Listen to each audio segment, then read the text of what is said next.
just so you know what's on the horizon for upcoming events. The next event that we'll have is October 1st. September 22nd. Oh, September 22nd. Actually, yeah, you should do the introduction. That'll be Commission Wrestle, and it'll be the race idea and reproductive technology. That's a two. It'll be really interesting. And October 1st, we have Professor Rachel Superwala of University of Maryland presenting a paper on friendship and virtue in Plato's Republic. So I thought that would be fun as well. But today we have, this is for us kind of a first time trying this sort of event, and we are very pleased to have 3 alumni with us from the philosophy program at CU Denver. So Kathy White and Lauren Davison and Brian Becker. So we structured it as an alumni roundtable, and we thought we'd begin things today by having each of our alumni introduce themselves and talk about their own education and career path following getting the BA in philosophy here. So, but first, please join me in welcoming our alumni today to CU Denver.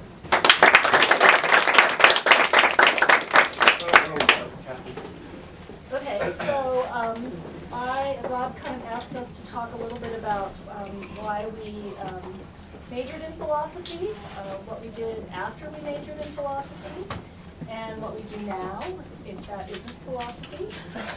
And so I came here a long time ago. I graduated in 1992. I transferred to CU Denver from Fort Lewis, and late in the year, so I needed to pack my schedule with some stuff. And I took an intro to philosophy class here that was taught by a mathematician. And I was always interested in social justice issues. You know, I was going to be the first person to be out. If there was an Occupy movement back then, I would have been in it. And I was one of the people, you know, linking arms to end the arms race. And so when I took this intro to philosophy class, the professor had us read Martin Luther King's letter from Birmingham jail. We also read Plato's Apology, and then we read William James's Will to Believe. And so all of those things, and I was sort of hooked. So that one class kind of got me into an ethics class where I got to argue Ayn Rand with the professor, who was kind of a Randian. And so just from there, I took classes, and before I knew it, I had enough for a degree, and so I kind of fell into having a philosophy degree. At the time, it was okay because my goal was always to go to law school, and at the time, philosophy students did better on the LSAT than any other discipline. I don't know if that's still true, but probably. Yeah. Is it still true? Okay, so I didn't get a lot of flack from my family. My dad's very philosophical, and we would get into these great religious debates because he was very religious and then became a Marxist and now is an atheist. And so I kind of feel responsible for that. Anyway, my goal was to go to law school. I didn't really end up doing that. After 4 years of philosophy, taking classes, I really thought about doing a graduate degree in philosophy and going on in philosophy. And that was really when it kind of, you get the question, which if you all are philosophy majors, you probably get all the time, which is, well, what are you going to do with that? And so, and really the options then, and again, it may be different now, but the options then were, you know, teaching, and teaching probably adjunct, and maybe in some place like North Dakota. And so that didn't really work for me either. So I ended up just continuing to take classes and working. I've worked in I volunteered for the ACLU and for other sort of social justice organizations. I worked the whole time and worked all through college for a nonprofit. And that is what I do today. So today I'm the deputy director of a nonprofit that does tax, budget, and economic policy work. So again, it's issues of economic justice and social justice. We do research, advocacy, communications, coalition building on these really kind of wonky technical issues ranging from the state budget to tax policy to income inequality and a whole variety of things that change, that determine whether or not we have an economy that works for everyone or just the wealthy few. So that's what I do today, and I don't know if you want to have these guys talk about where they are today, and then we can kind of talk about some of the things that philosophy gave to me, or I think that you learn through philosophy that have served me throughout my career, and things that I use every single day that you learn as a philosophy student. Well, I'm a second-year law student at the University of Denver. So I feel like I haven't done anything compared to Kathy. But I decided to major in philosophy after I transferred here from Community College of Aurora, and I was just trying to figure out if I could remember how to do school because I was out of school for 7 years before I went back. And I was taking a logic class and an intro to philosophy class, and so far I was liking the intro to philosophy class, and my logic teacher sent everybody this flyer saying that law schools really loved when people majored in philosophy. And when I was younger I had considered going to law school, and so the fact that I kind of fell in love with my intro to philosophy class, which I think it's ironic because of what we had learned about Kant, which when I got into the Kant class that wavered a little bit, but that kind of, it was so different from anything I had ever heard in my entire life, and nowhere else in my experience had I had the opportunity to think about things so broadly and deeply and in just such varied ways, so I was really drawn to it. And then finding out that that there is a way to get a career outside of teaching, because I knew I did not want to teach, with the philosophy majors, that just propelled me towards that goal. I know we'll go into this a little bit more, but philosophy is I think it's one of the best things you could do. If you have any inkling towards law school or being a lawyer whatsoever, or policy work or anything like that, it is a really great way to step back from a problem and figure out how to look at other people's sides of things and either find a way to come to agreement with them or find a way around it. I don't think any other major will help you with that skill quite as much. My goals, I haven't figured out exactly what kind of law I want to practice, but like Kathy, I'm really interested in social justice.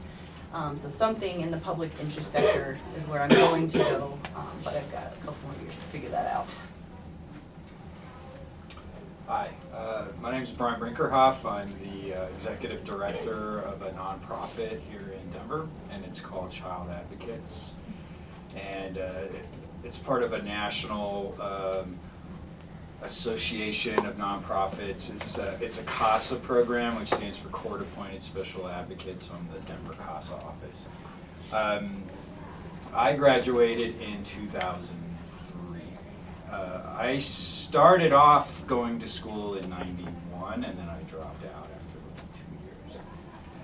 And I traveled around, and I just did whatever I wanted to. And then when I came back, I was very broad-minded, and the idea of just kind of having to narrow myself into a sort of very specific kind of path just wasn't appealing to me. And I also was on the verge of dropping out again. And so I said to myself, okay, I'm just going to do what I love. I'll get that under control, and then I'll just have to make up for it with a master's degree, right? So I, really for me, it was like if I wasn't going to do philosophy, I probably wouldn't have finished school because I just wasn't interested in anything else at that time.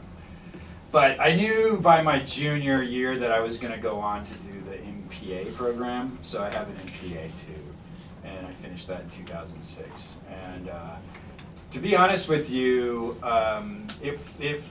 that combination worked out really well. It worked out really well. I was able to, because you can go into the MPA program and you can kind of tailor your classes, and there's some that have a philosophical bent to them.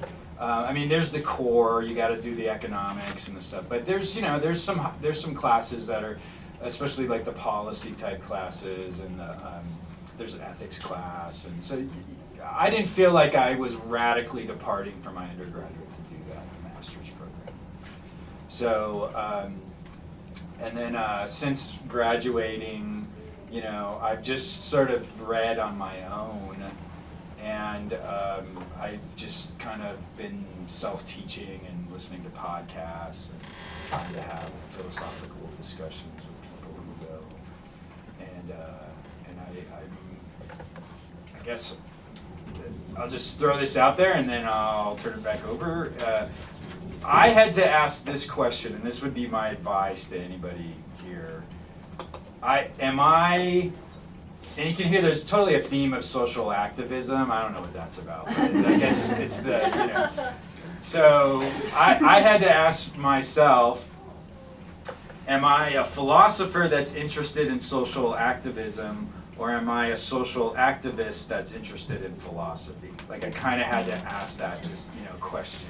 And that to me was how I clarified it. And I came, I never really liked following the sort of path in philosophy. Like I just liked to read what was personal to me. I didn't really care about the everything.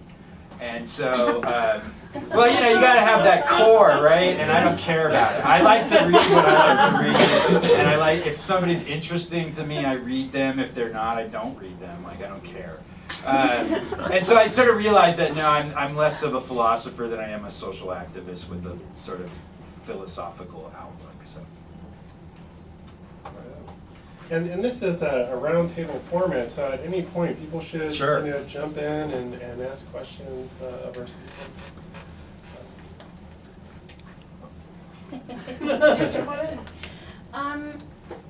I love philosophy. It was my major. I changed it recently to a minor because the same question, what do you do with it? With that amount of time and investment of time and money to go on for a PhD, the likelihood of getting a job teaching was so minuscule that I was kind of left going, what the hell do I do? And I changed to biophysics, and I'm going, I really like philosophy and I hate math, so I'm kind of in a dilemma, and that's why I really came here. I think my interest in philosophy would be to teach, to keep learning and reading what I like to read, and not necessarily. So what is the outlook there? Is it as bad as everything It really I is. research online? No. But the truth, the whole world has changed, right? Especially like in a city like Denver, like, okay, if you have to start thinking about the real world, it's like, you pretty much have to have a master's degree in this town. You don't have to, but it's very highly educated, and like, there's a lot of people that, sort of entry-level position with a master's degree, but at the same time, so I hire people, right? I almost don't even look at the undergraduate. I look at the master's degree, But Yeah, no, sorry, that's just me. I hire people too, and I think that one of the things that philosophy, if I see that somebody did a philosophy undergrad or a philosophy master's, or has any kind of a philosophical background at all, I'm interested in talking to them, because philosophy majors have a lot of, you can read critically, you can write well, you can make an argument, you can see something from a lot of different perspectives. Philosophy undergrads and people who are sort of naturally, I think, drawn to philosophy make really interesting connections between things. Like they sort of see the world like, I don't know, Leibniz, the monadology or something, like Legos. There's a billion different ways to put things together. And philosophy majors are the first people who are going to say, I read this article once, and they will draw an interesting connection, which is oftentimes the most creative way to solve a problem. And so it's true that if you went on and got a PhD, that is a huge time commitment, and we should talk to these guys about that kind of thing. It's a big time commitment, and for me, I was starting a little bit late too. And the idea of competing with young whippersnappers, like Metcalf, going back. That's what I was going thinking. back, it's the time commitment and the investment, and then at the end of that, you are going to be competing with people who kind of followed a more traditional path and have been teaching for a while and publishing for a while, and so the job prospects, when I looked at it, just seemed kind of like, I don't want to go to like North Dakota or Indiana, you know, I wanted to stay here. So maybe that isn't the right path, but getting an undergrad in philosophy, I think is, I have never regretted doing that, and I think it brings skills to you, it trains you to do things, to be open-minded, to be. Well, let me just clarify too. reflective. I agree with everything she just said, and so what I was just trying to emphasize is, look at master. If you Right. I'm just gonna break it. You'll probably have to get a master's if like a career is something you're thinking about. Like you want like a career, like you probably have to do a master's degree, but there's just not that much connection to a lot of these master's programs anymore. They just want to see that you did well in your undergraduate, and so you really just want to like mine matched pretty well. So there's a lot of master's level programs that will match really well. But to the point about critically thinking, I mean, like I have one person on my staff that has a philosophy degree, right? And it's like we're the total problem solvers. Like, you know, it's like philosophy just kind of teaches you how to do that, you know? And like you just don't get scared if something is really ambiguous, or other people do though. You see that, right? People with very analytic degrees, or they'll just shut down, you know what I mean? You put something unfamiliar in front of them and they just can't work it out. They just can't. Like we throw Kant at them and they. I can't. This is truly something, like, I took a class with Mark Tanzer in Kant, and I think we spent 6 weeks like looking at one paragraph. When I first read it, it was completely incomprehensible to me. I had no idea what the guy was talking about. And 6 weeks later, I knew a little bit about maybe what he was talking about in 4 or 5 words.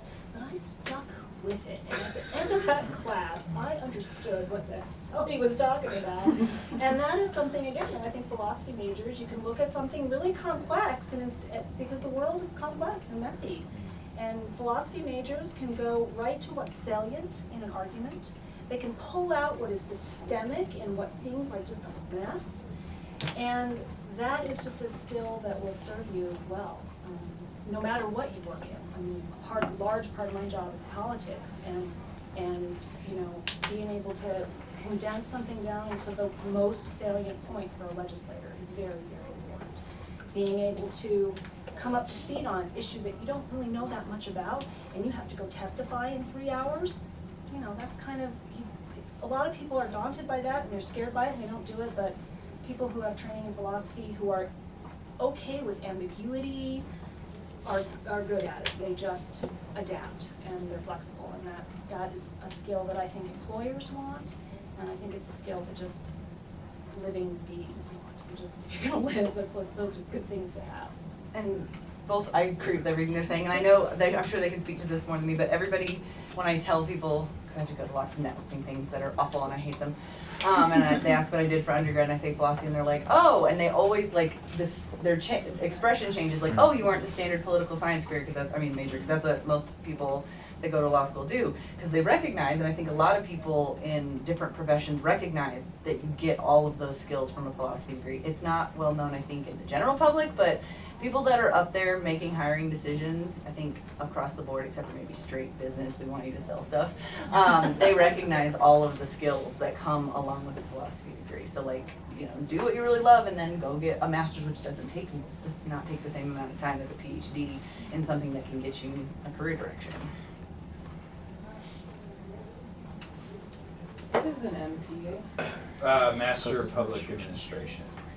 So it's like the nonprofit version of a business and MBA. And you do that here. I did do that here, and like I said, it was like a really good fit. It really was. So I would highly recommend it if you're kind of thinking about a nonprofit career or something. I guess that what I would say is then I really am personally very passionate about philosophy, and I do think it really sets you up very well. And I think we've got this very interesting dynamic happening in the world where there's all this emphasis on STEM, right? And you know, but the truth is those people are becoming very specialized, and the ability to move between different things is really important, right? And so there's a really important debate happening right now about we're just creating people with a very narrow specialty that can't get out of that, and having a liberal arts degree is actually really important to sort of the whole innovation process, and so I will say this, there's kind of two sides of that. There's the one side where people in philosophy can deal very well with emerging things, right? Things that are unknown, unfamiliar, where are we going? And then you take the ethics side of it, like you can immediately start to see like where the ethical sort of things are gonna start to happen. But on the other side, and this is what and maybe you've had this experience, but I would say for me that one of the challenges though of having a philosophy degree is you're definitely charting your own course, right? Like you have to make it happen, like and you'll be in with people, you know, so I'm in a field where there's a lot of social workers, right? And they talk social workies, and you know, and they all sort of got this very similar worldview, and I am a little bit of an outsider to those conversations. Like I get what they're saying, and I'm like, but I didn't come up that way, and I didn't. It's because social work is a very sort of specific profession with a very specific, and so if you do the philosophy thing, you're kind of accepting that you might have a life of a bit of an outsider, a little. I don't know, have you ever felt like that? Yeah, I was gonna say, that's a great point, because another benefit, like there's lots of career benefits, but I find one of the biggest ones is just in my everyday life, like my ability to, I guess, look at things differently than the rest of the world. Like you will feel like an outsider, like if you saying talk philosophy with people that will, because most people won't, and if you try to get them there, it's just like, never mind. So it's a good and a bad. It's like you're gonna feel a little bit frustrated with the fact that you have this amazing skill, all these skills of looking at arguments, whether it's philosophical or political or moral or social, all sorts of arguments, and you can dissect it and much better evaluate the strengths and weaknesses of it, and everybody else is just like, yeah, that sounds good to me, because they don't have that same skill, so you can kind of feel personally like you know you have this, so you can make better life choices, which I know that sounds cheesy, but I think that's a huge benefit that I got from this major, but at the same time, be prepared to not have people see it that way. I have a question. Sorry, what was your name? Kathy. Kathy. You mentioned that there were all sorts of situations where you found yourself using stuff that you learned in your philosophy classes. Was there any particular course that you like continually just like go back to and remember and use?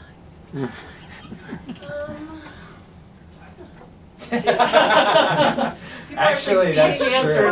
Plato's true. Well, you know, that's interesting. I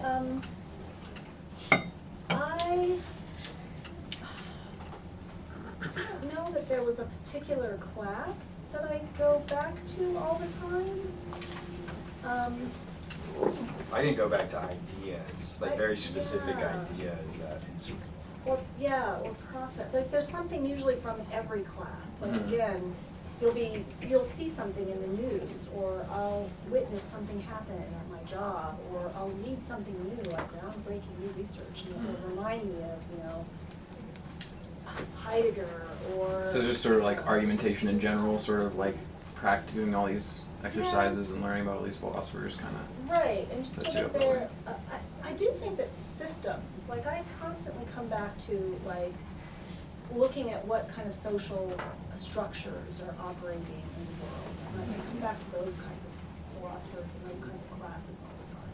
And process stuff, like I tend to come back to pragmatists, you know, as the way that they think about how do you determine what's the right course of action, and how do you think about, you know, is this truth and is truth relative? Because, you know how to get people to say that to you all the time too. Oh, if there's not a God, then, you know, there's that. There is no, you know, what do we hang our morality on? And you do a lot of that. So that kind of stuff I go back to a lot. And then just weird things. Like I took a lot of classes from Rob that, you know, Well, the really weird stuff. where I will come across things in contemporary culture that will remind me of things that he taught me about, like in antiquity, or made me read out Plato or Aristotle. So yeah, it's just I think it's just process and thinking through things, and again, trying to look at things from a a number of different ways. Like, you just get trained at doing that. And struggling through the stuff that's just really hard, that, I mean, Candace taught a class that I think I took and didn't understand half of what was happening, maybe a modern philosophy class, I don't remember. Metaphysics maybe, or modern, I can't remember what it was, but it was, again, you know, just like really struggling with this language. I mean, philosophers aren't known for being great writers and great storytellers, and a lot of, with a few exceptions. No offense, but you know, no contemporary philosophers included in that statement. So I think it's, you know, I kind of lost my train of thought. I have a very specific thing that I think about a lot that I got from Rob, and I can't remember which dialogue it is. It's the where they're wrestling, and that I know they wrestle a lot. It's the specific dialogue where Socrates, he's asked why do all the young men follow him around? Like, okay, Lysis, right? And why do all the young men follow you around? And it's like, and then he's like, watch, and he's sort of like mean to him, right? He's like in a particularly aggressive Socratic mood, right? He's like really mean to him, and they're sort of disarmed, and then by being disarmed, they're sort of confused, and then they start to follow him around. And so I'll be honest, like I find that a lot of people in the professional world, like if you kind of treat them that way, like right, if you're just dealing with an ego, you just sort of get into this kind of aggressive Socratic mode, like where you're not like trying to argue with them on their ideas, but you're just like, what do you mean? What do you mean? What do you mean? And then that person kind of will come out of it, right? And so I go back to that a lot in my professional life, because you can't have overt power struggles with people. They'll go nowhere. And so you really have to become a Socrates to disarm and sort of redirect people, you know? And but I will also say this, and this is almost a cliche, because it is a cliche, but it's kind of true, is when you get into the whole kind of professional side, I've found that Marcus Aurelius is really meaningful. And I find that the Stoics are very meaningful. And I feel like that philosophy really kind of teaches you how to deal with BS, you know? And like, and if you really think about it, especially, so there's the Greek phase of Stoicism, and then there's the Roman phase. And specifically Epictetus, Marcus Aurelius. I mean, those people were dealing with an empire, right? And I think where our lives kind of parallel is, I think in the Greek world, the system you could kind of still sort of dismiss, right? Like, I'll go to another city-state, like I'll deface the currency and go somewhere else. And like, do you know what I mean? But by Rome, you're like, this is it. Like, this is what it is. You're going to participate in this or not, and if you don't, there's going to be severe consequences. And that's a real parallel with where we're at now, you know? You're not getting outside of this American sort of system, and there's consequences. And so it's a philosophy about how to live within those kind of systems without losing your mind, and I really find them very meaningful. But it's a cliche because there's a lot of people that recommend, you know, like Bill Clinton was like, Marcus Aurelius is my favorite book. And like, so it's kind of a cliche to say that, but there's a lot of truth. It's so funny that you say that, because I actually have a pocket Marcus Aurelius in my bedside table. Yeah. Just because like the world wears you down a little bit sometimes. I'm like, you know, some stoicism to get me through the morning. Right, or whatever. right. But especially the Roman phase, right? I mean, there's not much on the Greek side, but Epictetus especially, right? You know, he was like a slave, and he was freed. You know, and his leg was broken as a slave, and you know, so had to kind of carry that with his whole life. And you know, but he has a, you know, you read Epictetus, and the tone is like, you know, why do you care what they think? And you know, like they can't do anything to you, and you know, and every day you're gonna encounter somebody that's just like totally ridiculing you, and you're just like, yeah, that's right. So. Sorry, that's how I'd say. Related but slightly different question. So you discussed that you use Socratic method right. in the real world. What other elements of philosophy do you find that you use? And I know like argumentation and critical writing, all these kinds of things, but as far as like formal systems of logic, or is that something that's applied directly to your life, or just the skills in general that you developed are ones that you apply? So I use, well, it's kind of hard to say, so I do use a lot of formal logic, but it doesn't, like I don't think about it that way, so I guess it's actually more the informal piece, because with the law, that's how they work, so that's why like I did very well my first year, and I know that that is 100% attributable to what I learned here. Like, I knew as soon as I started studying for the LSAT, I'm like, I feel like I have such a huge advantage over everybody around me because I knew how to play, well, I had a better idea of how to play all the logic games and things like that. And so argumentation is a huge part of it, but even outside of the law, like, just listening to people that you talk to in your daily life, like, you can pick up on inconsistencies in their logic so much faster, because I think, you know, some people, they can be like, that doesn't make any sense, but once you've had, you know, philosophy training, like, you know why it doesn't make sense, and you can point it out to them in, you know, a civil manner that can actually, like, progress the conversation of whatever you're talking about, especially if you're having a disagreement, especially in the professional world. Like, the Socratic method doesn't really work as well if you're a woman, just to warn you, in my experience. Men can get away with that a lot more easily, or somebody else will react a little more harshly if you're a woman, but in other ways, like, you can just point out, like, there's this part that you're missing, like, you're jumping from here to here, and there's a step that you're missing, and they'll be like, oh, I never realized that, and you can be like, how can we fill it in, or whatever. So it just, the informal logic piece of it is really helpful in, like you said, problem solving. It makes it so much more effective. And then, is anybody interested in going to law school? Okay, good. So I'm just like, I feel like I'm harping because that's all I have. Like, they have so much more experience. It makes a huge difference when you're in class and you're learning something either completely dry or just brand new, to be able to see what the judges were saying in the case. Like, you can literally go step by step, whereas other people get kind of bogged down and overwhelmed. Like she's saying, it's something complex or new, and they just, most people in law school freak out. But the people that I know that are also philosophy majors, we could do the same thing and systematically break it down. And you can also really, it's really great going through law school. One of the big things is law students that are capable of effectively critiquing judges or other lawyers' arguments, that's a huge deal, and you're capable of doing that because you get taught how to notice the missing inference that they're not making, or the logical leap that they're making. So I use it every single day. Well, I took the LSAT after my undergrad years because I had contemplated going to law school, and I was really struck by how close it is to philosophy. And it doesn't surprise me at all that philosophy majors are doing very well. I think 4 out of the 9 Supreme Court justices have philosophy degrees. Yeah.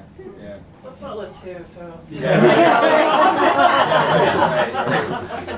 But no, there is. I mean, I'm in the law. Like, I'm court-appointed special advocate, so I deal with judges and lawyers, and in my particular field, I'm not a lawyer. But I like that I can keep, I don't know the law, but if they just kind of, I can keep up with them, and I can kind of like they don't intimidate me, you know what I mean? So I'm not trying to be a lawyer, but I'm in that world, and they don't intimidate me. Yeah, so if you wanted to do anything with any kind of policy work where you're going to end up working around lawyers, if you couldn't stand to be one, which that's not going to offend me, so I don't like most of the ones I'm learning with, so most of them don't want to go into social justice, so I have issues with that. But yeah, the ability to work, think like a lawyer, even if you're not going to go be one, just you don't have that little law piece, but it's very helpful. But there's also like, I read a lot of pragmatists, because I think it's really important to understand the kind of, I'm just going to generalize, but the reality ideological kind of thing split, and like being really sensitive to like when somebody's leading with a very ideological point of view, because a lot of times like things are getting stuck because somebody just has like this idea of how it's supposed to be, you know? And then you have to really like, okay, this person's being really ideological. You know, do you know what I mean by ideological? Like, you know, like it's just like they come into a situation with how it's supposed to be. and then you're like, well, we've got some new information that contradicts that, and and so there's a lot that has to do with communication, right? So I think any kind of philosophy that's talking about communication, so we can talk very specifically about the logic side, but even just the more general communication side is equally as important, I found. Yeah, to get your ideas out. It's Yeah, so much easier. right. Or just like, trying to redirect people to the facts on the ground and sort of like, okay, I understand that you're coming at it from this perspective. I even kind of know which philosopher, even though you might not, but I sort of know which philosopher this stems from. I understand how this is built up over time. I understand why you're saying this. You know what I mean? And you can kind of start to do that stuff in discussions with the goal of just keeping people going forward, right? You know what I mean? Because ideas will shut people down quicker than anything, Sounds so funny. Like, And then you'll also be able to know what, a lot of times if you get into certain conversations, or if you're evaluating them, like watching the media, like talk about anything political, I mean, you could probably just start like holding up cue cards about the logical fallacies. No, but nobody else will know this, and nobody else will care about that. But you will be able to know this, and you'll be able to care. How do you reconcile that for yourself? I'm a political science major, philosophy is a minor, debating on going for both, you know what I mean, if I want to go. sometimes you don't, and part of it is knowing, I think of this all the time. Like there's a leaf, right? I got a leaf, right? And some people are just happy to look at the leaf, right? And then some people are interested in the sort of biological process, right? And then some people want to get down into the atomic process, right? Do you know what I mean? And always kind of knowing what level somebody's coming at is really important, right? Because if you're trying to talk atomism with somebody who just likes the color, do you know what I mean? Then you're just missing each other, right? And so, sort of, you know what I mean? You have to sort of know the audience, and then sort of, understand the level that they're coming at, because that's what I challenge with philosophy too. It's like, philosophy's kind of like getting into the atomism of ideas, sort of. You're trying to drill down and like get really into it. And a lot of people just don't care. You know what I mean? So you try different strategies. Maybe you don't use a rational argument on that, you use something else. Right. You persuade, you use rhetoric maybe. Right. Persuade in other ways. Yeah, and it, But you'll know faster yeah, and often I which think tack to take. dropping little ideas is helpful. Like, it's hard to get people like fully on board, but I mean, when you're having, especially since you want to do both and maybe considering law school, like I try to bring this stuff up that people just don't think about, and it's like, I know I'm not going to get everybody fully engaged, but even if I just say something, maybe something will click with somebody, even if it's just a little thing, and maybe they'll think more about it later instead of just going through the motions of their daily life and not questioning anything. So it is hard, but I think you just have to kind of figure out how much effort you're willing to put into dealing with that problem. I kind of feel like philosophy, part of that practice is getting a knack for seeing where like a question needs to be asked, instead of being like, oh, well, it's this way, it's this way, it's this way, and you keep butting heads. Right. And then having that gives you the ability to say that, to put it out there, and then everyone in the conversation has heard the question, and whether it's not something like, oh, I agree or disagree with, it's something that like you have to think about. And it's a really good skill to have. It really opens things up, I think. Yeah, it definitely furthers the discussion instead of making it more of an argument. It just moves it forward. I'm really influenced by Dewey, and I actually read Dewey after graduating. And like one of the things that Dewey really inspired in me was just that, you're in a really deep way, you're having this sort of, he doesn't describe it this way, but you're having this praxis with the world, right? Where you've got ideas and they're sort of interacting with the real world, and you're sort of going back and forth, and there's this really kind of sort of relationship that you can't always describe, and so I am always like, when I'm responsible for moving a lot of people along, which I am in my role, it's like I'm always looking for this balance of like, do they need an idea right now to focus them, or do they need like just to be pushed into the practice of it because they're getting stuck on the idea, you know? And so just being aware of that kind of relationship between ideas and world, and then I find that as somebody who's like sort of a professional, I'll be honest, it's like the Hegelian tradition, the pragmatic tradition, like any kind of tradition that sort of has this emphasis on praxis is really meaningful to me. And I would put pragmatism, and I would even put stoicism. Stoicism is a very materialistic sort of philosophy, and so to me those things are all kind of like connected.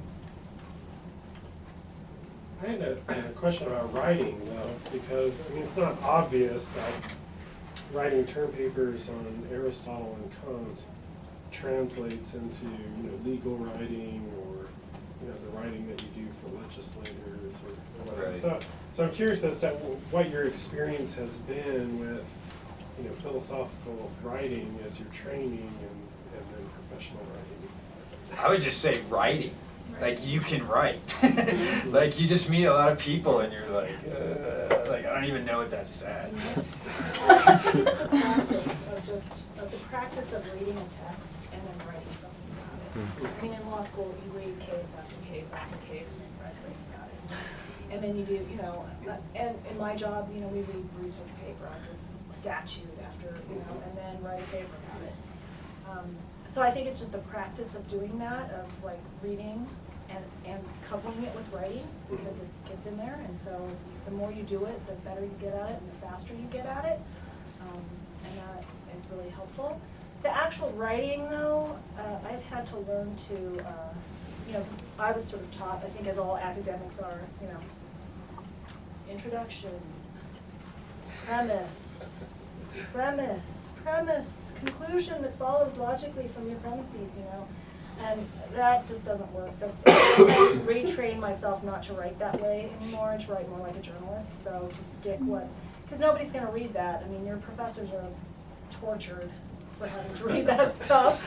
No offense, but nobody in the real world is going to read that, to be quite honest. And so you have to kind of learn to adapt, to shift it and write more like a journalist. Put the lead up front. People are only going to read, they're going to only read the conclusion. That's true with a legislator. They're not going to read a research paper. If your conclusion is that, you need $10 million in pedestrian-friendly bridges or something, then you got to put that up front, because that's all they're going to read. And then put your conclusion and your facts. Just pesky facts. I know, like the important stuff. After that. I do a lot of, I wish I was a big enough organization, but I have to do a lot of the grant writing myself. Yeah. And I'm a pretty good grant writer. It's because of the philosophy degree. And I agree with the practice piece. Like, people at law school freak out if we have something that's, more than a few pages that they have to write, and I'm like, that's like nothing. So it very much it was actually really hard. In the legal world, they are very much on brevity, so I had to get used to not being so verbose and cutting my stuff down and getting right to the point. So I think it's extremely helpful in getting you the baseline skills to be a good writer, to communicate well, to be clear in what you're saying. But then unless you continue philosophical writing, you just have to shift it a little bit to the technical requirements of your particular career, because the legal writing is slightly different. So I just had to learn that piece. But I had my learning curve is a lot smaller than I know a lot of my classmates, because I had so much practice writing. And it made it so I didn't hate it when it came time to do it for my career. Like, I enjoy it very much because I learned how to do it for something that I really liked. And I still like legal writing, but it's just different. So there wasn't that, I have to write something piece of it by the time I got to law school. Yeah, that's the other thing is, I have to do a ton of writing, just from grant reports and grant proposals to, policy papers, to fact sheets, to briefing memos for people, from executive directors to policymakers to young staff. And just the amount of writing that you have to do for all of those different audiences, and just I think it's just from practice of actually having to read some text that you don't get at first, and going back to it and putting your ideas on paper, condensing them down enough to make it coherent, argument and putting them on paper. The more you do it, the more you just get practice at doing it. I mean, if anything, the whole technological age has kind of like opened this up, because there's just such a higher demand for people to come in with a piece of paper with writing on it where things are outlined. You know, whereas in the past it's like, I don't know, I'm assuming when you still were using typewriters that there wasn't quite the high expectation that everything was getting written down. But now there's just an expectation, like every meeting you're at, somebody's expecting you to hand out something that's written up, you know, and organized and outlines what you're about to say, and you know. But even then, I would even just, I know we're kind of stuck on this writing, but even like PowerPoint, like I feel like I do really good PowerPoints because I'm like, okay, key idea, you know. I have one question. I forget your name, I'm sorry. Lauren? Lauren. What classes are in your idea, do you think helped you or prepare you for like the LSAT or even for law school? Like if there's a For setup. LSAT, just the formal and informal logic, you've got to take those. If you're going to take the LSAT, you have to, because they, like, part of it, I don't know how much you've looked into it yet. Part of it is like you're just playing logic games, and part of it is you're reading stuff. So you do need both of those pieces. And then Candace has a class, the metaphysics class, where she makes you explicate arguments, and that helps me more than anything else. Having to explicate a very complex and something I literally had no understanding of, and come out the end knowing exactly what the logical steps of the argument were, that helps me out more than anything else in law school. So anything where somebody's gonna make you explicate something, it's a horrible process when you go through it the first time, but then you love, you're like, oh, I'm so happy I did this. I thanked Candace, I was like, thank you so much, and I hated you at the beginning, but thank you so much. I wanted to cry. It was so hard at first. It's really worth it. Like, if the things that seem the hardest, and that's the thing with the philosophy. Like, philosophy is so much harder than most majors. Like what was the one you said you're doing now? Biophysics. Yeah, I wouldn't want to. No, That's that sounds really awful and hard. So outside of really Physics. complex science That's stuff, maybe maybe we accounting, like I think it's the hardest liberal arts for sure.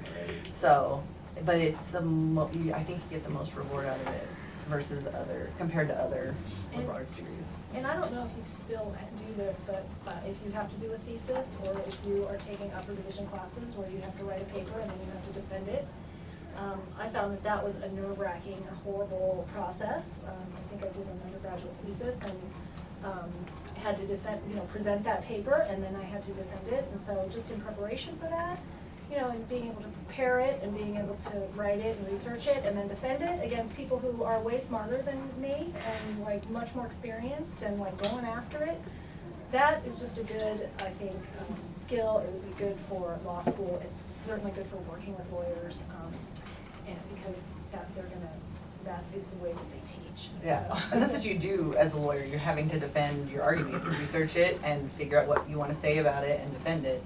You're And then transactional. use the law, use a sort of static thing and then apply it to a real-time sort of dynamic thing. Mm-hmm. Yeah, and you have to be able to mold the static part to what fits, Right. because it's not always going to mesh right away. So you've got to make it fit.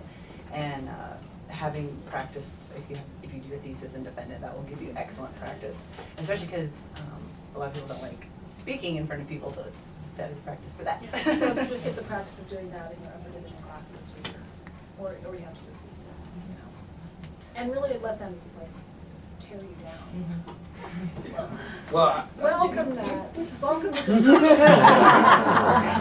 I'm not looking at that, but I think it made it a lot worse in my mind than it actually ended up being. But that was something that has helped me. I've been in front of committee hearings before where people are like aggressively hostile and trying to attack your arguments and make you look stupid. And so if you have, I've seen people destroyed by that, where they like slink off.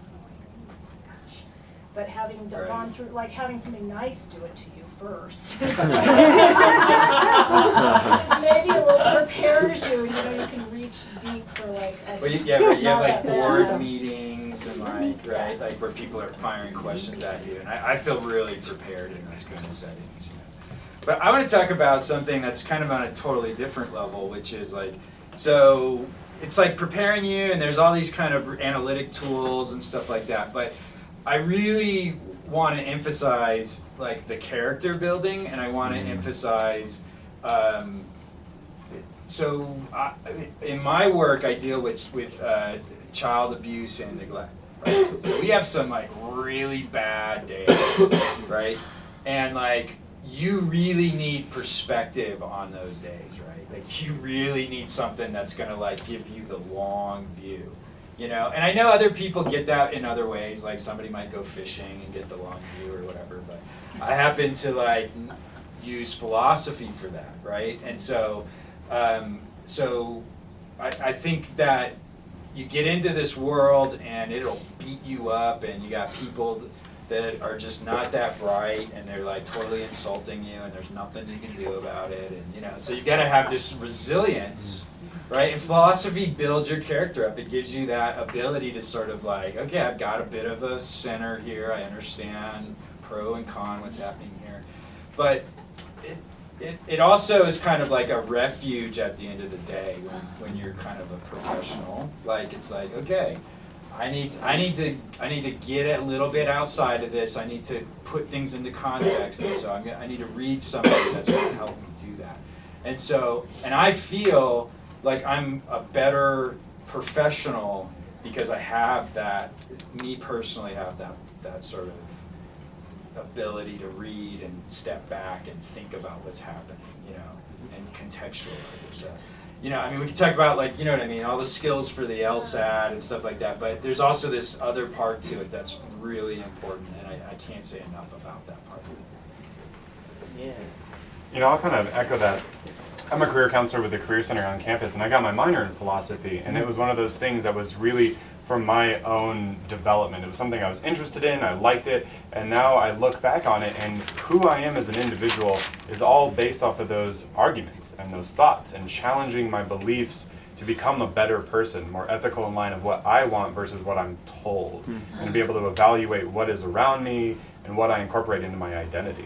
So the character piece is something that I really, really value from my education in it. Well, and then if you, there's a lot of, I am not a religious person, so this is my ethical sort of orientation. This is where I get it from, you know, so that's important to me. There's a question. Oh, sorry. Did you? Oh, go for it. So my question, I am pursuing my master's in mental health therapy and have Yeah. very, very little experience with formal philosophy classes. So I was wondering, maybe you can answer this too. What type of readings who would you recommend as like a reading that? For mental health, so for therapists? Yeah, I also work with like sexually abused individuals Oh, as well. okay. So maybe. I mean, of course, Freud. Of course, because that's like. But you know, there's this the whole cognitive behavioral therapy, right? And my wife is a therapist. She could answer this question much better, but. There's dialectic therapy, right? And so, believe it or not, like Heidegger shows up in that. The cognitive therapy is, it's about understanding the positivist school. Do you know what I mean? So, and there's philosophers within that, but it's like if you kind of have that's helpful. So. I would think that, and I don't work in mental health, but just for yourself, to maybe make you a better therapist, I really liked reading William James, both his sort of religious works as well as his, the psychology, the fundamentals of psychology, principles of psychology. A really interesting way about thinking about the human brain and the way, I mean, they're written over 100 years ago, but the way that the human mind kind of goes out into the world and how it attends to things and how, our spirit kind of craves something spiritual. And so I think that when I read William James, and I think there's been a lot of contemporary work done that, builds on that, just get a sense of like the complexity of a human being, of a human life, and that is really important. I also thought that Piaget Yeah, Piaget, that's good. All Piaget these fathers of psychology. was good for that, just thinking about the way, again, something really struck me in Piaget about the way that you take in information and make it a part of who you are, and then go out into the world and get more information, and the way that the brain develops. And I mean, I think he was writing somewhat for children, but all adults. I mean, it's just, you can kind of see where people are on that spiral up of accommodation and assimilation, and I thought that was really helpful too. And then the last person would be, I don't know what age group you're working with, but if you're working with middle-aged people, reading some Weber, you know, about just sort of our soul sickness, the society that we have created, and just the mechanization. And there seems to be a lot of things in that speak to me today about this kind of culture and this American thing that we have going on that just creates a lot of alienation, a lot of people depression, and the world weighing on you. So I mean, the conversation I I have wouldn't with treat anybody with Weber, but the conversation I have with my wife is like, it's, I don't know how to articulate it as separate authors, but it's from the counseling perspective. Like, there's depth psychologists, like get on the couch and tell us like everything, and then my wife is what is called a solution-focused therapist, right? And so it's all very immediate, structured, goal-driven, like, you know what I mean? And she helps people that are like in a domestic violence situation, and it's like, we're not putting you on the couch right now, like, you've got to get out of the house, like, what are we gonna do? So, you know what I mean? There's schools of thoughts all along that, and understanding those different schools of thought is like, that's where we kind of cross over when we talk. And that's what I would echo too. Whatever is kind of your clinical orientation or the theory, the approach, the intervention that you groove to, just start diving into that. Like he's saying, depth, psychodynamic, cognitive behavioral, dialectical, transcendental, there's so many that are out there. What I would say, the thing that helped me the most was memory, cognition, consciousness, ethics. Those were all the kind of general themes that really helped me as a counselor to understand kind of the human condition, along with that kind of yearning for the soul to be whole and purposeful and meaningful. Those were always the things that I went into. So phenomenological and transcendental is kind of connected to me, and then the philosophy of the mind and consciousness. Might also, there's a lot of writing by feminist philosophers on structures of sexual violence that might also understanding, the context in which that's happening. And Anne Cahill, who's a contemporary philosopher working right now, she has a great book on sexual violence and understandings of structures of sexual violence. And she's a really great explicator of a lot of feminist philosophers, in addition to being one herself, so I would recommend that. Is that Khahil? Cahill. Chahill? Yeah. And she's a lovely person, so you can email her after you read her book. She would actually respond. Yeah. Yeah, she's at Elon University. Other questions people have? I have law school questions. I'm sorry, I don't have a whole lot of philosophy questions. Is DU Socratic? Yes. Okay. Yeah, I was gonna mention that too, that I can't remember, it was like in, I can't remember what it was, but something before actually school had actually started, I think it was just orientation, talking about, who's familiar with the Socratic method, and everybody was kind of terrified after I told them what I had learned about it in Rob's class.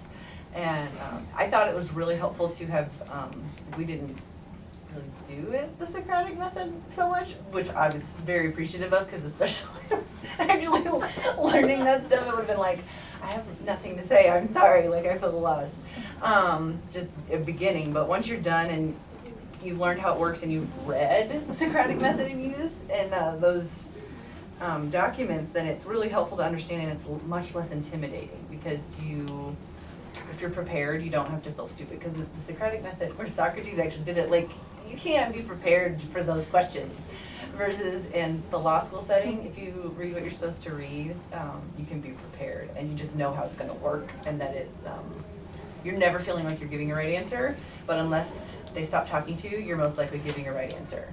So if they keep asking you questions, you're doing good. That's kind of what I would say about it. A lot of people don't realize that going in. They feel like it makes them feel like they know less and less and less, but you're actually getting somewhere. Do you feel like having this kind of adaptable and this flexible way of looking at things hurts you in that or helps you in that? Like, are professors really looking for you to get to this really static viewpoint of it, or are they hoping that you have that flexibility? It depends to a certain extent on the professor, because some professors are very much like, I just want to teach you the black letter law, I don't care about other possible arguments you can make. But at DU, most of the professors are really awesome and they want you to learn how to make creative legal arguments. So the fact that you've learned how to adapt, even if you kind of give a wrong answer, they'll say why, and then you can give a good reason, or they'll help you figure out, if you're missing something.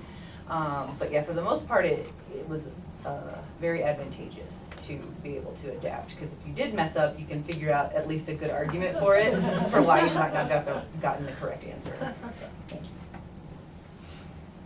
I have a question kind of about that. It's kind of vague, but like, how do you think philosophy influenced your creativity? Like, for the worse or for the better, or in what ways? There's just, if anybody's from Texas, I'm sorry, but I'm from Texas, and growing up there, I know, oh, okay, cool. We've talked about this. Coming out of the South, your thinking isn't very broad for the most part, and I didn't know that. I thought I was, very liberal person and free thinker. No.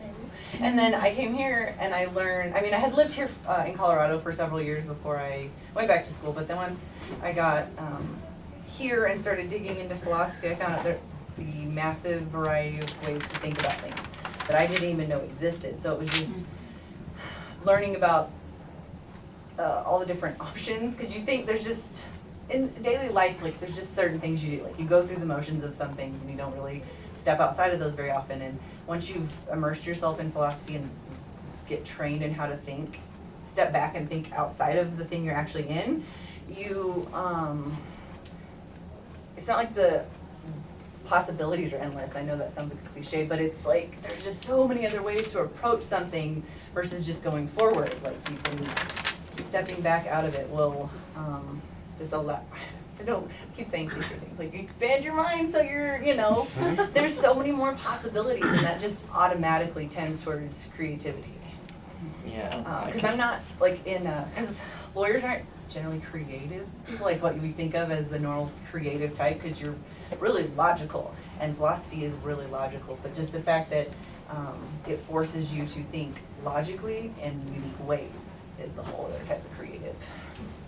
Yeah, I can answer that question from my limited perspective, having just a bachelor's degree in philosophy and English, is that in just about any situation, I can apply like all kinds of different views. It's like creativity can surface in so many different ways, and from writing nonfiction to writing poetry to coming up with some way to solve a problem, like that has to do with creativity. And it's like that ability to really put things together in a new way has only grown throughout the philosophical education that I went through, and at the place that I am now, I can say that definitely a benefit to that aspect of life. So. That's interesting. I would have answered that differently at different points in my life. If you had asked me as an undergraduate, I would have said that philosophy is a little stifling of creativity. Because there is a sort of a structure, and there's sort of an analytical kind of perspective that you take. And I did go through, I remember going through a period where I was like, I hated everything I was writing. I was like, that is so boring. I don't even want to read that, I don't want to write it, and I don't want to read it, and I really felt like it was just, I felt like in some ways the discipline, the rigor of the philosophy was like, and trying to, dissect a paragraph, I just felt like it was just killing my creativity.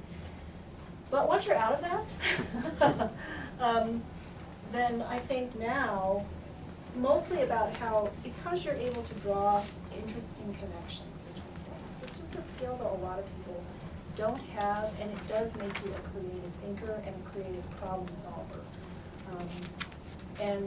And that makes it, and there's all different ways to express your creativity as you get older. Like, I remember when I was an undergraduate, I actually started writing fiction just as a process, that I would have some sort of an outlet that made me think differently, so I could write metaphorically or write poetically, or I could think about things in a different way. But I forced myself to do that because I felt like philosophy was a little bit stifling. The thought I like have a lot about analysis is it's kind of like you have a bunch of different ingredients assembled. So like let's say you have like 5 different kinds of pens. There's a lot of pens around here, and you're like, what can you make out of those? Like, okay, I can make this into like this kind of picture or some letter. And I'm using like a physical metaphor here, so like analysis in terms of ideas, but like in terms of the physical objects, then the analysis is being able to break that apart, see what actually comes together into each of the parts that you originally might not have seen beneath that surface. And so then you have all these different pieces around, and you can put them together in so many more different ways. And I feel like that's kind of the creative side of analysis there. I like that example. I've based my whole career off of problem solving. Like that's what I'm bringing to the table. You know what I mean? I'm not bringing economics. I'm not bringing political science even. It's like my ability to problem solve, and that to me is directly related to creativity.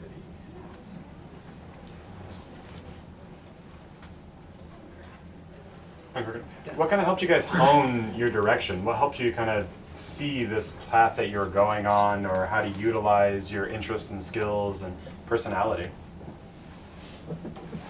I just good full circle. So I've always been interested in social activism, wanting to do something in the nonprofit world, something to do in the community, and so that was always my driving force. Like, how do I translate my life into something where I'm in the community, and just like, okay, so I'm gonna work on myself, but I'm also gonna start to look towards things that are like sort of structural or systemic, or how do people act within groups, and you know what I mean? And so I kind of went on a bit of a trajectory that way myself, So I was less interested in formal logic, right? I was like, more interested in group psychology,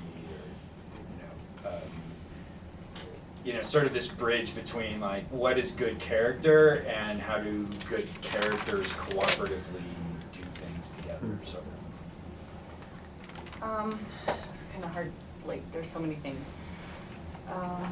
So I like to actively engage in discussion, and when I was a kid, I would call it I like to argue. And so people would say you should be a lawyer, and so that's how I got the idea in my head. And then just in undergrad, in general, and thinking about wanting to go back to school, I just became a lot more. Once I stopped working full time and went back to school, I was able to be a lot more aware of the world around me and see a lot of the injustice. And I wanted to fix some of it, and I knew that you can do that through the law. And philosophy helped me a lot with figuring out how to be able to do that in the best way, like make the best argument possible versus just arguing. So that's kind of how it propelled me in how I kind of chose my courses. Was I wanted to figure out which ones are going to help me make the best arguments, and obviously something that's interesting, because that's always an important thing. But that's kind of what framed how I went about it. Well, I think, I think I asked myself that question that we posed, like, am I a social activist at heart, or am I a philosopher? Because I did see the things as kind of different, like being in an academic setting, there's a little bit of a restriction on, it's not occupied, it's not like getting down and, protesting, carrying flag, getting arrested, And that has always been sort of a side of me, and originally I thought that law school was the best answer to that, because people said the same thing to me. They're like, oh, you love to argue, you should go to law school. And I had read, like, To Kill a Mockingbird when I was very young, and I loved, the character of Atticus, and I saw that this was like a practical way that you could go out into the community and, like, do something good. Like, you could have an effect on working really at the very kind of grassroots level. And then as I started working, I trained as a paralegal and was getting ready to go to law school, worked in a law firm, volunteered for the ACLU, and I realized that a lot of lawyers didn't see the law that way. and the practice of the law was not that way for them. And so that made me stop and think about what I wanted to do. And in the meantime, just continued working, and I came back and got a master's in humanities, so it's interdisciplinary, something that, again, that I love to do, and that helped me to think about writing creatively again, and forced me to start reading more rigorously, because it's hard to get that outside of this setting. So. Yeah, and I think everybody's sort of, I don't know, I'll just project onto you. I think everybody has like philosophy and something else, right? Like kind of like philosophy and political science, philosophy and psychology, philosophy and religion, philosophy and literature. And I think you, like most people are there, I don't know of many people that are purely just like in the philosophy place, right? Like they've kind of got an outside interest in another discipline like social science or science, or you know what I mean? And I think, I mean honestly, if it was my opinion, everybody would get a philosophy degree and one of those. Like if I could make everybody do something. Like, but I would just say to you, like really listen to what that outside of philosophy interest is, and then that will kind of help point towards your master's program. You know what I mean? Like, and what you maybe ultimately want to do there, right? So.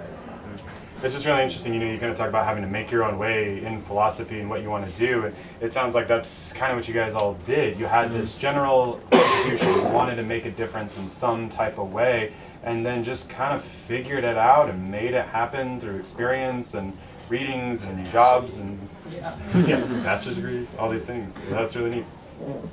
Well, that's true. That I mean, I do think that being in philosophy helps you to try new things.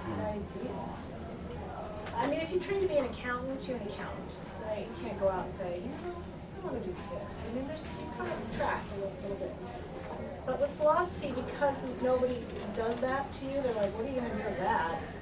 You really can do anything with that. And so, and then you get there and you try it, and you're like, hey, this really works. And it plays on a lot of my strengths. And, you know, maybe I'll do this now. And so it kind of keeps you moving forward just because it's open.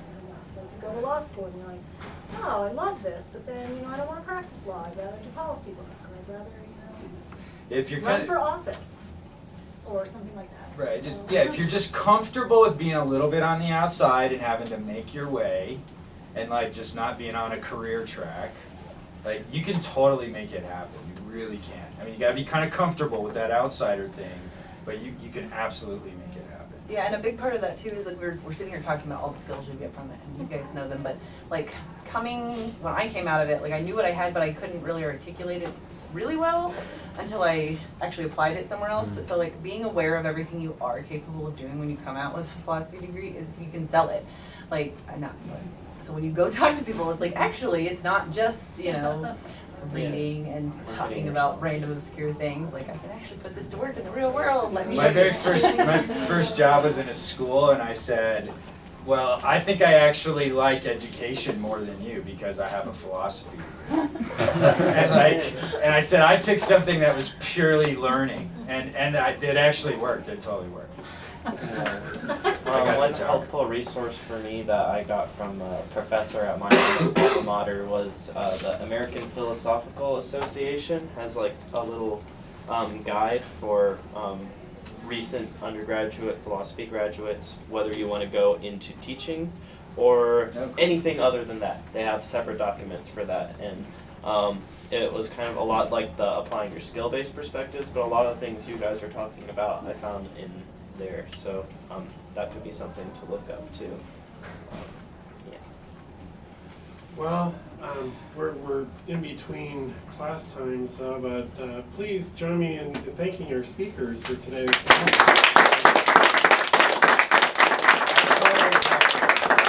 I'm just going to throw some cards down if anybody's interested. Okay, yeah, thank you for doing that. Cards over here. That's all I have to run. Oh, sure. Thanks, Rob. But for others who don't have to run, we have a bunch of refreshments, drinks outside, so please stick around. We'll see you around.